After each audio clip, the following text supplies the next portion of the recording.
registry ID card to make purchases. All right, this is it. Sci-fi Express Lane, trying to get the full impact of this particular one. However, you know, I always express myself, and that's why I call it the Express Lane. I get right to the point, but mostly what I'm talking about are my thoughts. This is my platform to vent. My name is Jeff Carroll. Today, I'm doing my Black Panther Wakanda Forever reaction video. Dun dun dun, reaction. You know how they do it. Oh, it's the reaction. You know, I give it a 9.5. 9 the lowest, right? And now let me explain myself. Black Panther was groundbreaking. I look at Black Panther Wakanda Forever as a better film than the first one for, I guess, 3 reasons, right? So let me just say 3 reasons. In my last video, I talked about not having seats next to my wife, and that was before we had a hurricane. We got a hurricane, and I got out of school on Thursday, so I went and got 2 more tickets the day before. However, those were not next to each other either, so I was able to get the person to move down to the better seat, and it was in a small theater, so practically all of the seats were good, and we actually saw it in 3D, so that'll answer the question. All right, so why do I think Wakanda Forever was a 9.5, a 9? Hell, I want to give it a 10, you know, but I don't know. Maybe there's a perfect movie that will come out, so I don't know. But first, let me just say this. My name's Jeff Carroll. I'm a science fiction writer, filmmaker, and comic book creator. I do low-budget films because I don't have Hollywood backing, and I embrace it. I call myself a B-movie filmmaker without apologies. And I embrace what B-movie makings are. And I like B-movies, okay? I am a black science fiction writer. I am a graduate of college with a degree in management and African studies. I've been to Africa 3 times, and first time was with my mentor, Dr. Wheeler, and the great African Egyptologist, Dr. Ben. So that's who it is. My recent mentors are Dr. Leonard Jeffries and James Small. All right, so that's who I am. And James Small is tearing things up now. He's getting all his flowers. I'm so happy for him, and I agree with him, and I'm happy that I say things that later he agrees with. So that I find out that he agrees with. So we good on that.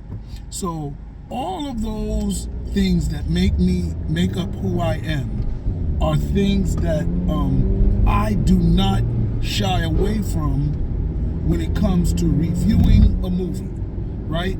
I have no problem with personal bias. Not to mention, I like bias when it's embraced by everyone. Mind you, all of us have bias. So if you are a woman, right, I expect you to like movies that do women right better than movies that don't do women right. So if I'm a black person, if a movie does black people better than another movie, that's a point in that movie's favor. That's a point in that story's favor. So I have no problems with that at all. Now, what I do have a problem with was when people review movies and they try to dumb down their personal bias. No, my dude, if you LeBron James, if you Kobe Bryant, I want to hear a different review of Chris Paul, The Next Generation, John Morant, Anthony. I want your review. I don't want to get a basic, well, I'm not going to talk like LeBron James. I'm just going to talk. No, I want you to give me LeBron James' opinion. Our LeBron James thought these Next Generation was X, Y, and Z.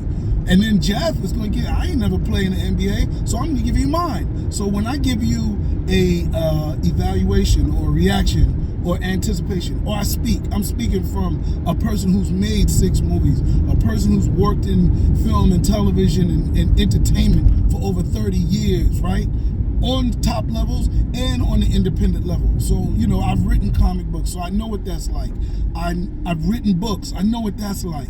I'm a sci-fi futurist, an Afrofuturist, so I've thought about the future. You understand? I've created villains, I've created heroes. Shoot, I'm an English teacher. You understand? So, I've been teaching English for 7 years now. Come on. All right. So anyway, all of that goes in. So now let's get to the movie because I set myself up. I loved the black element of the movie. I loved the funeral. I respected, these are the 3 things. I love the black element. I love the funeral.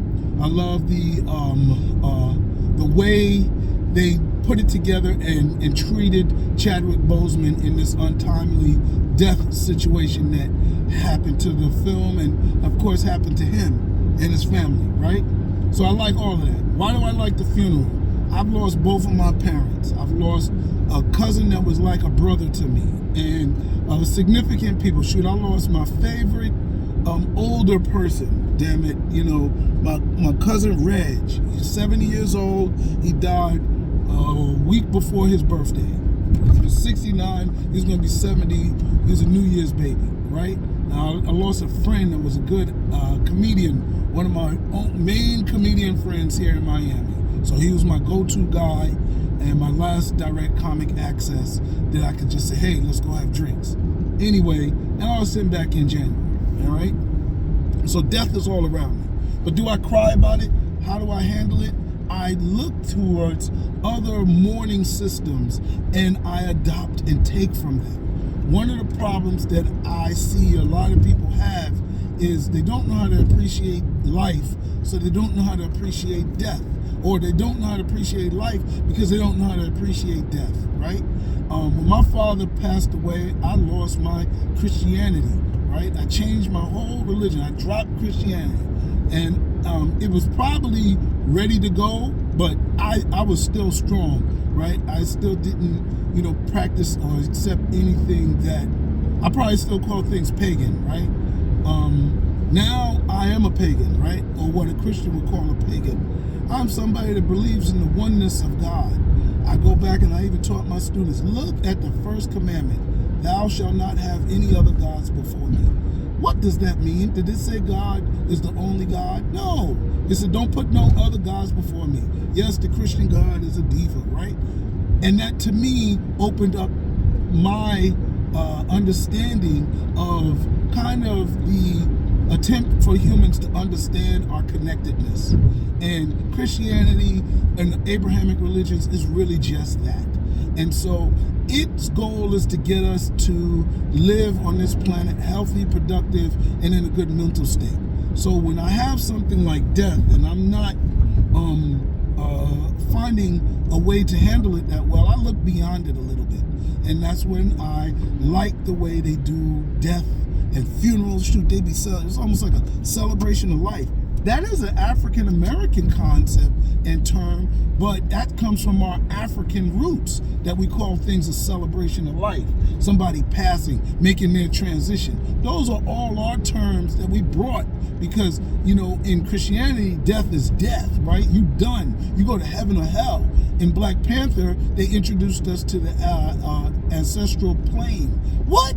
Dead people? Not in heaven, not in hell, being useful to us. Come on. We're supposed to pray to God. Don't put no other gods before you as a Christian. And I just like that element being tackled by the film production. All right, next, the black message. Why do I say I like the black message? Well, I think every movie has a message. And if it don't really have a message that's strong enough for you to recognize, then that story is weak. Does that mean I can't enjoy it? No, all right?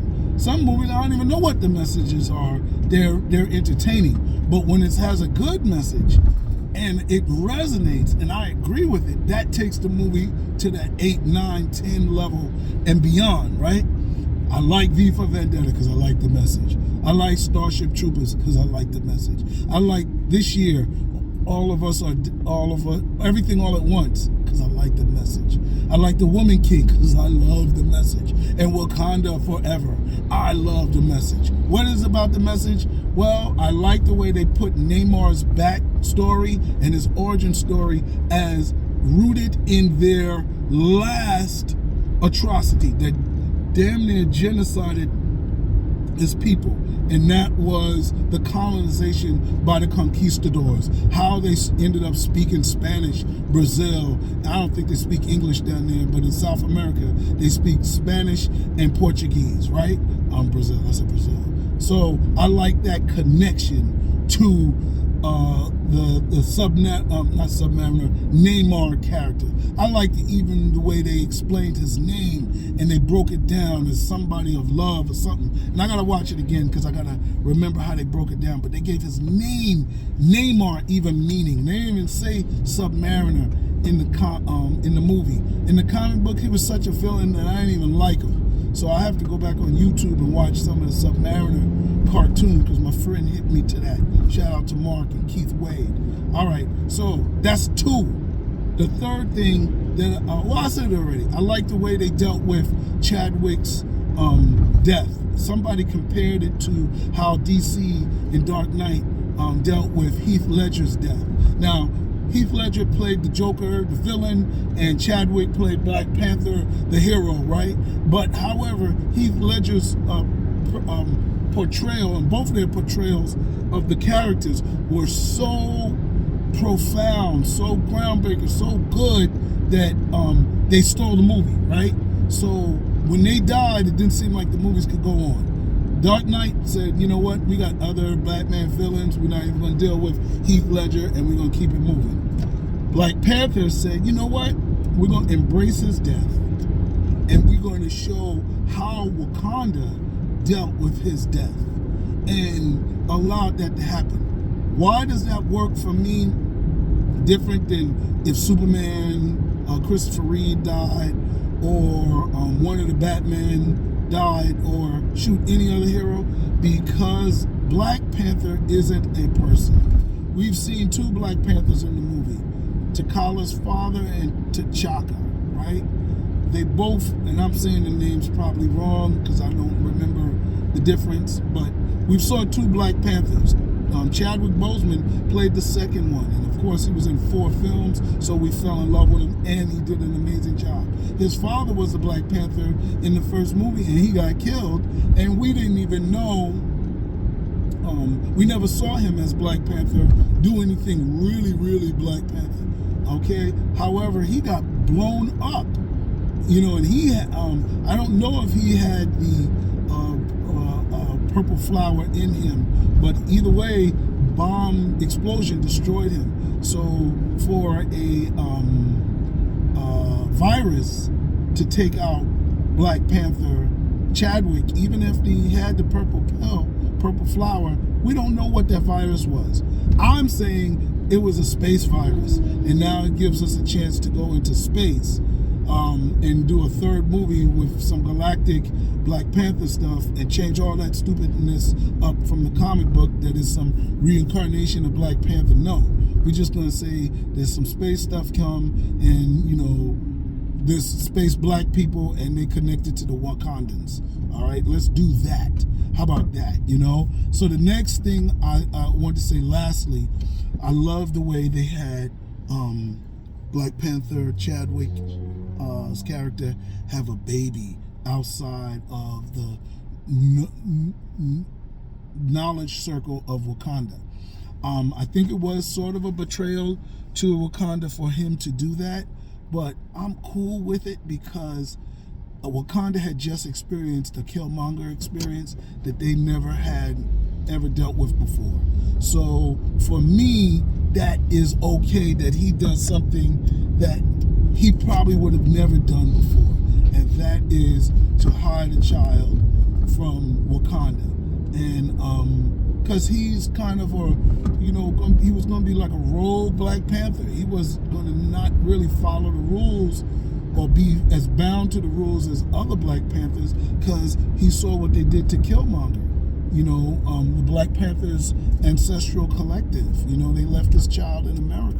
So I love the fact that he has a cute child. He looks cute, looks like Lupita, and him, right? So they did good casting on that. However, I love the fact that little fella is from Haiti and he's being raised in Haiti.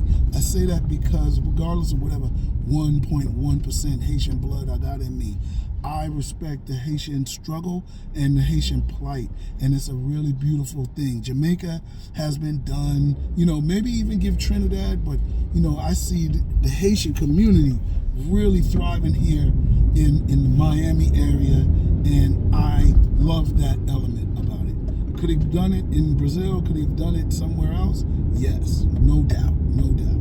And I would have loved that too, but I just love the fact that his little son is going to be raised from Haiti. So there is definitely more. I can do some speculations about, where I think it'll go with some comic book analysis. However, I just want to end this video now. You got the 3 reasons that I like it. I like the black theme. I like the way they dealt with Chadwick. And I like, the theme, the way they dealt with Chadwick. Golly. There was another one I can't remember. But anyway, thank you very much, Jeff Carroll. I'm out of here. Sci-Fi Express Lane. I am out. Like, subscribe, share, and comment. I know people watch this, so I leave the comments open. So comment. Peace.